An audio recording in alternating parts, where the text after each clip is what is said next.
ये क्षेत्रीय आकांक्षाओं का पार्ट 5 है, स्वतंत्र भारत की राजनीति। अब समझते हैं इसके अंदर कि द्रविड़ आंदोलन क्या है। ठीक है, द्रविड़ आंदोलन का एक लोकप्रिय नारा ये था कि उत्तर हर दिन बढ़ता जाए, दक्षिण दिन दिन घटता जाए। इसका मतलब ये है कि उत्तर क्या है, नीचे की तरफ बढ़ता जा रहा है, वहां हिंदी का प्रभाव बढ़ता जा रहा है, और दक्षिण क्या होता जा रहा है, छोटा होता जा रहा है। ठीक है, जब 1947 के अंदर इंडिया आजाद हुआ तो उस समय क्या है, एक जो क्षेत्रीय आकांक्षाओं में उभर कर आई, वो ये बात उभर कर आई कि द्रविड़ राष्ट्रों को लगा कि हमें भी क्या है, एक हमारी संस्कृति, अब समझना कैसे वहां पर अलग राष्ट्र के बारे में विचार उभरा। ठीक है, ये कोई महत्वपूर्ण मुद्दा नहीं बन पाया। क्लियर है? तो ये आंदोलन भारत की राजनीति में सबसे ताकतवर आंदोलन था। अब ये बड़ा सोचने वाला है कि ये ताकतवर क्यों था। अच्छा, ताकतवर इसकी वजह था क्योंकि नॉर्थ ईस्ट क्या बोलते हैं, साउथ इंडिया देखो एक तो बहुत बड़ा पार्ट है, पहला रीजन ये। ठीक है, पूरे साउथ इंडिया के अंदर अगर लैंग्वेज को लेकर क्या, नॉर्थ इंडिया से ये थोड़ा अलग हो जाता है।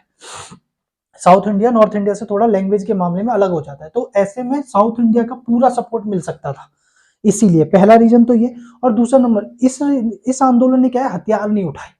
अब समझना, जब हथियार नहीं उठा रहे तो सरकार कोई अगेंस्ट कार्रवाई भी नहीं कर सकती। ऐसा तो नहीं है कि गवर्नमेंट लोगों को क्या गिरफ्तार भी मतलब करना शुरू कर दे।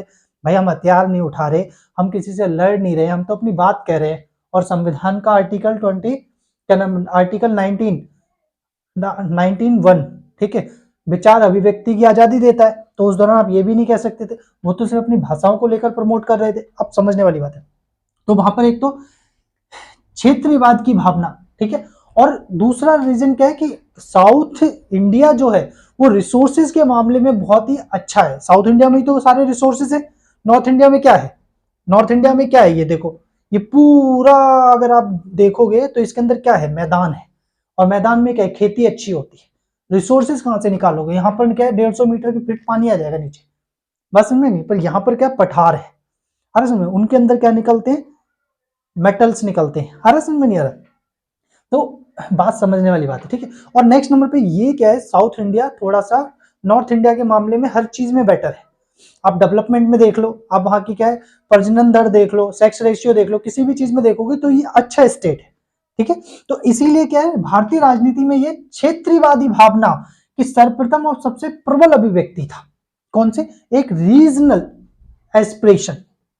आंदोलन का नेतृत्व क्या है, जो आंदोलन का नेतृत्व कर रहे थे उसके एक वर्ग ने ये मांग रखी कि हमें क्या है, एक द्रविड़ राष्ट्र चाहिए, स्वतंत्र देश। पूरे आंदोलन ने मांग नहीं रखी। क्लियर? आंदोलन ने क्या कभी भी सशस्त्र रहा नहीं अपनाई, जो मैंने भी बताया, हथियार नहीं उठाया। इसने क्या चुनावी मंचों का प्रयोग किया। ठीक है, किसका, सार्वजनिक बहसें की, जैसे लोग इकट्ठे हो जाते हैं वहां बहस करना। ठीक है, कि यार नॉर्थ इंडिया में देखो लैंग्वेज को लेकर हमारी साउथ इंडिया की लैंग्वेज को उतना प्रमोट नहीं किया जा रहा है, चुनावी मंचों में इन बातों को उठाया गया। इस आंदोलन का नेतृत्व किसने किया, तो ईबी रामास्वामी नैयर, जिसे पेरियार भी बोलते हैं। ठीक है, पेरियार। क्लियर? क्या, ईबी रामास्वामी नैयर जो समाज सुधारक थे। अब इस आंदोलन ने 3 मांगे रखी। पहली मांग क्या थी इनकी, ठीक, तो पहली मांग थी जो कल्लाकुड़ी रेलवे स्टेशन है, जिसका डालमियापुरम नाम रखा जाना था। डालमियापुरम कौन था, डालमियापुरम यानी कि डालमिया एक बिहार का बिजनेसमैन था। ठीक है, वो साउथ इंडिया में क्या कर रहा था, बिजनेस कर रहा था, तो उसने गवर्नमेंट से सोचो अप्रोच किया कि इस स्टेशन का नाम बदल के मेरे नाम पे रख दो, और इंडियन गवर्नमेंट उस समय मान भी गई। समझ में? तो उन्होंने क्या किया, इसका विरोध किया कि नहीं, जो इसका पूर्व नाम है कल्लाकुड़ी वही रहने दो। ठीक है, तो सरकार ने पहली मांग ये नाम यही रखा गया। दूसरा क्या है, सांस्कृतिक पाठ्यक्रमों में क्या है, तमिल संस्कृति को ज्यादा महत्व देना है। इसी वजह से हम नॉर्थ इंडिया में भी जितने लोग पढ़े होंगे उन्होंने देखना, नॉर्थ इंडिया की हिस्ट्री कम पढ़ी होगी, साउथ इंडिया की ज्यादा पढ़ी होगी। चोल, चेर, पांड्या, अरे समझिए, इतिहास आप लोगों ने पढ़ा होगा। चेर ये रहे, केरल पुत्र को चेर बोलते हैं, अरे समझ नहीं, पांड्या हो गए, चालुक्य हो गए, अरे समझ में नहीं आ रहा, चोल हो गए। तो इनके बारे में क्यों, क्योंकि इन्होंने डिमांड रखी कि हमारी जो संस्कृति है, तमिल संस्कृति, उसको क्या है, ज्यादा महत्व दिया जाना चाहिए, तमिल संस्कृति की जो इतिहास है। ठीक है, साउथ इंडिया में दिया जाता है, नॉर्थ इंडिया वाले भी पढ़ते हैं, क्योंकि अब सिलेबस तो अलग अलग नहीं बनाएंगे ना, कि भाई साउथ इंडिया का सिलेबस अलग है, नॉर्थ इंडिया का सिलेबस अलग है। अरे समझ नहीं, एक ही देश है, सीबीएसई एक ही एग्जाम लेगी, ऐसा तो नहीं है नॉर्थ इंडिया का एग्जाम अलग आएगा, साउथ इंडिया का अलग आएगा। थर्ड क्या है, सिल्प कर्म शिक्षा कार्यक्रम, मैं सीबीएसई की बात कर रहा हूँ, स्टेट गवर्नमेंट के एग्जाम अलग हो सकते हैं। ठीक है, सिल्प कर्म शिक्षा कार्यक्रम, इसके अंदर ऐसा माना गया कि ये ब्राह्मणवाद को क्या करता है, प्रमोट करता है। ठीक है, तो अब यहां समझने वाली बात एक और है, और वो समझने वाली बात ये है कि जब इस तरीके की मांगे की, तो यहाँ पर एक पार्टी उभर कर आई जिसका नाम था डीएमके। डीएमके की स्थापना जो है वो सी अन्नादुरई ने की। इन्होंने मांग रखी कि जो हिंदी का प्रभाव बढ़ रहा है असम में, वो क्या होना चाहिए, कम होना चाहिए, क्योंकि हिंदी को राज्य भाषा का दर्जा के खिलाफ थी। अब समझते हैं यहाँ पर, पहले इन्होंने महाराष्ट्र वगैरह इन सब में इस चीज की मांग रखी। जब इन जगह समर्थन नहीं मिला तो ये जो आंदोलन है वो सिर्फ कहां तक सिमट कर रह गया, तमिलनाडु तक। कहां तक? तमिलनाडु तक सिमट कर रह गया। तो सी अन्नादुरई 1967 के अंदर ये पहली ऐसी पार्टी बनी इंडिया के अंदर जिसने क्या है, पूर्ण बहुमत के साथ सरकार बनाई। इससे पहले जो गवर्नमेंट थी उसने पूर्ण बहुमत के साथ सरकार किसी ने नहीं बनाई थी कांग्रेस के अलावा। तो डीएमके क्या है, एक रीजनल पार्टी होने के बाद उसने क्या पूर्ण बहुमत के साथ, क्योंकि इसकी ने मांग ही रखी कि हिंदी को क्या नहीं करना है, हमारी खुद की तमिल भाषा है, हम उसको क्या करेंगे, प्रमोट करेंगे, हम उसको बोलेंगे, हम हिंदी नहीं बोल रहे। ठीक है, आज भी पार्लियामेंट में जब अमित शाह ने ये मुद्दा उठाया कि मतलब राज्य भाषा हिंदी को बनाया जाना चाहिए, तो तमिलनाडु के लोकसभा के मेंबर थे, सभी ने विरोध किया। उन्होंने कहा नहीं नहीं नहीं, नाराज नहीं होना है, हम तो सिर्फ क्या कर रहे हैं, पूछ रहे हैं। आपने कहा नहीं बनाना, नहीं बनाएंगे, उन्हें पता तमिलनाडु भड़क गया, मतलब तमिल के राज्य भड़क गया तो ठीक नहीं है। उन्होंने बस बात रखी है, आपने मना किया, दोबारा नहीं छेड़ेंगे। बस में देखना लोकसभा की स्पीच। फिर उसके बाद क्या हुआ, अब यही पार्टी क्या हुआ 1972 के अंदर टूट गई। कब? 1972 के अंदर एक नई पार्टी निकल कर आई डीएमके से, और अन्ना द्रविड़ मुनेत्र कझगम से निकल कर आई ऑल इंडिया डीएमके। ठीक है, all India DMK, Dravida Munnetra Kazhagam, जिसने अपने आप को वास्तविक पार्टी बताया जो किसके विचारों पर चलने वाली है। अब इसे किसने स्थापना की, तो रामचंद्रन, एमजी रामचंद्रन ने क्या है, ऑल इंडिया द्रविड़ मुनेत्र कझगम की स्थापना की। और भी छोटी छोटी रीजनल पार्टियां आई, ठीक है, उनका प्रभाव नहीं है, पर ये दो पार्टियां क्या है, एक लंबे समय से वहां पर क्या की है, सरकार बनाई हुई है। कभी डीएमके बनाती है तो कभी ऑल इंडिया डीएमके बनाती है। अभी डीएमके की सरकार चल रही है, एमके स्टालिन वहां के क्या तमिलनाडु के सीएम है, पर उससे पहले ऑल इंडिया डीएमके की क्या थी, गवर्नमेंट थी। तो यही दोनों पार्टियां बदल के तमिलनाडु में आती रहती है। क्लियर है? तो ये एक आंदोलन उभरा, परंतु देखा जाए तो धीरे धीरे क्या है, ये आंदोलन अपने आप को क्षेत्रीय आकांक्षाएं जो थी, ठीक है, क्षेत्रवाद और राष्ट्रवाद के बीच में इसने अपने आप को सहकारिता दिखाया, दोनों में समायोजित हो गई। देखो, एक तो क्षेत्रवाद, तमिलनाडु की संस्कृति वगैरह इनको महत्व दिया जा रहा है, लैंग्वेज वगैरह वो सब प्रमोट हो रहा है, और राष्ट्र के साथ भी क्या है, अपने आप को मजबूती से जोड़ा हुआ है। क्लियर है?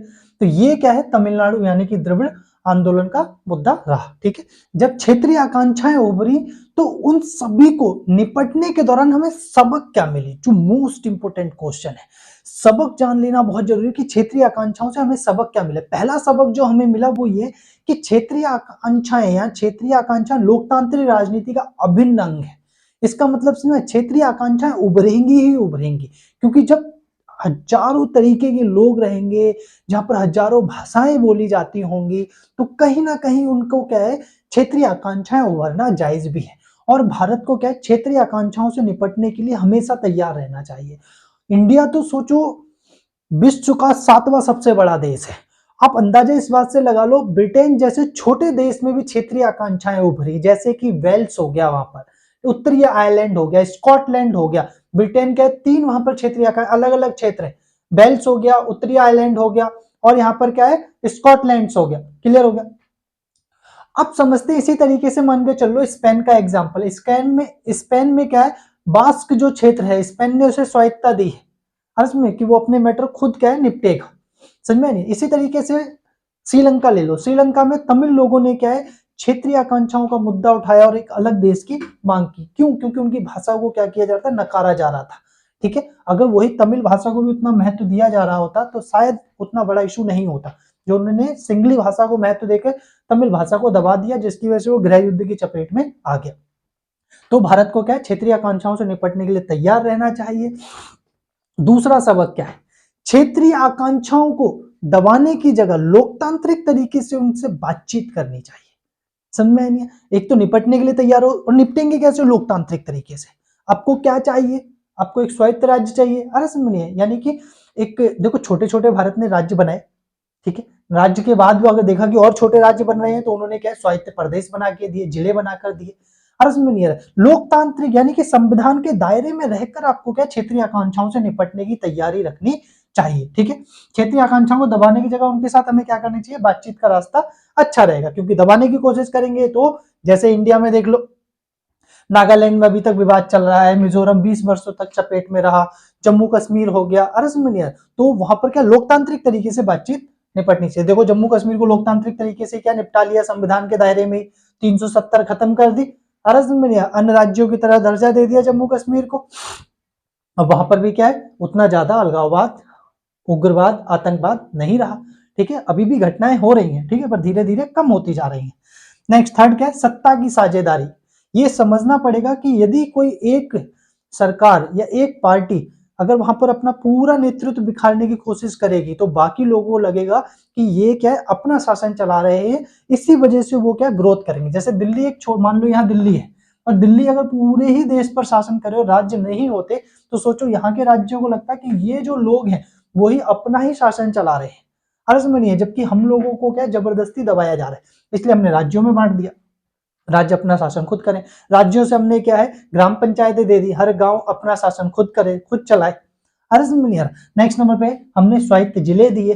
ठीक है, तो सत्ता की साझेदारी करनी पड़ेगी। ठीक है, तो अगर जितनी सत्ता की साझेदारी होगी उतना ही ज्यादा क्या स्थिरता बनी रहेगी और विकास होगा।